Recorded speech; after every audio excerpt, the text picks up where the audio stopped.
for whatever reason. When life is here, we do everything possible to preserve it and nurture it. But for whatever reason, either because of an ailment or a car crash or a bullet or a hangman's noose, which way life left the body, it doesn't matter. For whatever reason, the moment it leaves the body, you respect the decision of that life.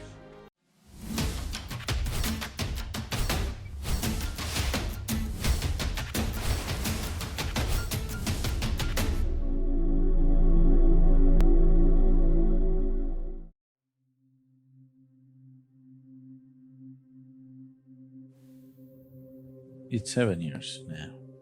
If it was 7 days, I would speak something sweet and that will be a balm and a solace for you. Now that it's 7 years, I say cruel things, okay? They're not cruel, it's just that's the way of life. If we do not get the way of life, we will become unfit to live life. If we do not understand the ways of life, we will render ourselves unfit to live life. So, you know very well, every day, a lot of people are dying. As we sit here in Satsang, in 2 hours, how many people do you think would have died in the world? Huh? What's the estimate? Somebody who's a doctor or an undertaker, you must know. What's the numbers like? Let's say a few thousands, all right?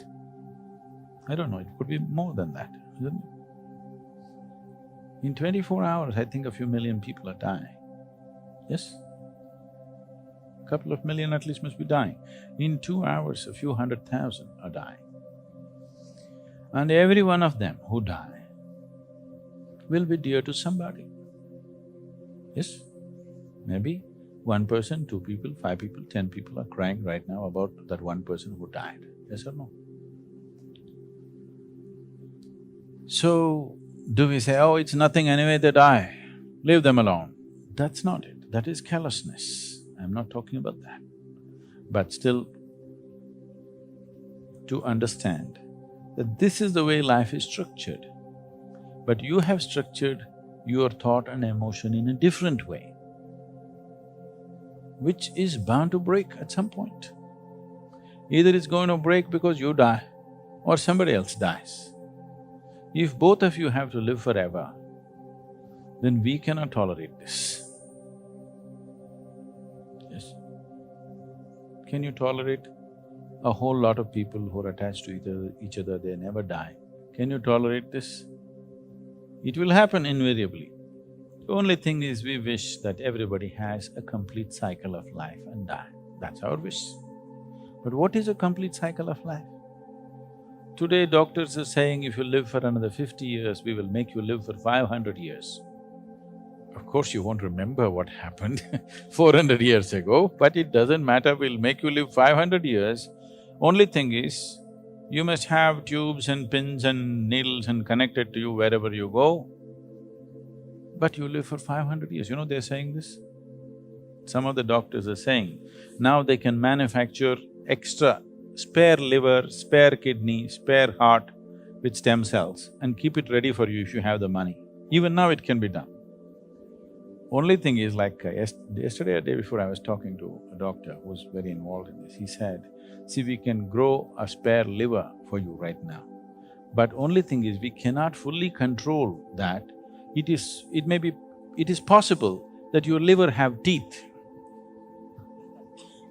How is it your liver biting you from inside? Really, this is exactly what he said, that your liver may develop teeth, actually dentures, because in the stem cells, we cannot control that. Your heart may happen, but it may have a nose and it wants to breathe, not only just beat. Then you have to open up a small hole for it to breathe. Like this. I'm saying you can stretch it. But nobody is talking about never dying, okay? Instead of 50 years, we said 100. Instead of 100, we said 160 with yoga. Now they're saying 500 we will do with spare kidney, spare heart, spare liver, everything done. Even if you live for 500, will you die gracefully, I'm asking? Even at 500, the same struggle will go on, isn't it? Postponement, and much more struggle will happen along the way. So many surgeries of transplant. It's a good business model, but it is not a way to live. So we wish that everybody gets to live their natural lifespan. But what is natural is not for you and me to decide, isn't it? For whatever reason, when life is here, we do everything possible to preserve it and nurture it. But for whatever reason, either because of an ailment or a car crash or a bullet or a hangman's noose, which way life left the body, it doesn't matter. For whatever reason, the moment it leaves the body, you respect the decision of that life, that it chooses to leave the physical, always.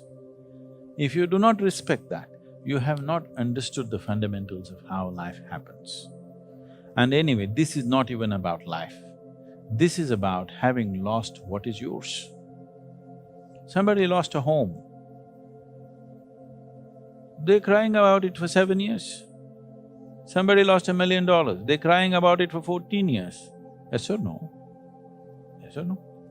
So the question is not about your brother, the question is not about another life, the crying is not about life at all. The crying is about what you possessed has been lost. So this is what I was telling him. The child is still 4 years. First thing is learn to not possess, because it's not even yours. It's never been yours. It is you who is claiming, this is my brother, this is my son, this is my this. As a relationship, you can say, okay, this is my somebody.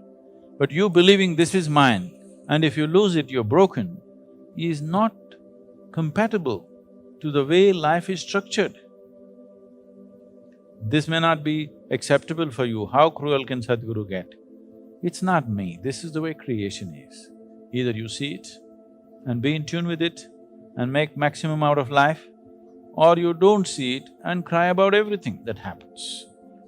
So, this is the most important thing that you do as a child. In India, the only reason, now they have for different reasons, the only reason why they wanted to have a son is because in your old age, he will remind you about your spiritual responsibility. He will remind you about your mukti, your liberation. And if you don't get it in your life, he will facilitate it even after you're dead. Just for this one reason, everybody wanted to have children. So, I'm saying that is your fundamental duty to one who delivered you, who brought you to life, to remind her about the nature of life and tell her what is the most important thing. You are not the most important thing in her life. She has to find her ultimate nature, that is the most important thing.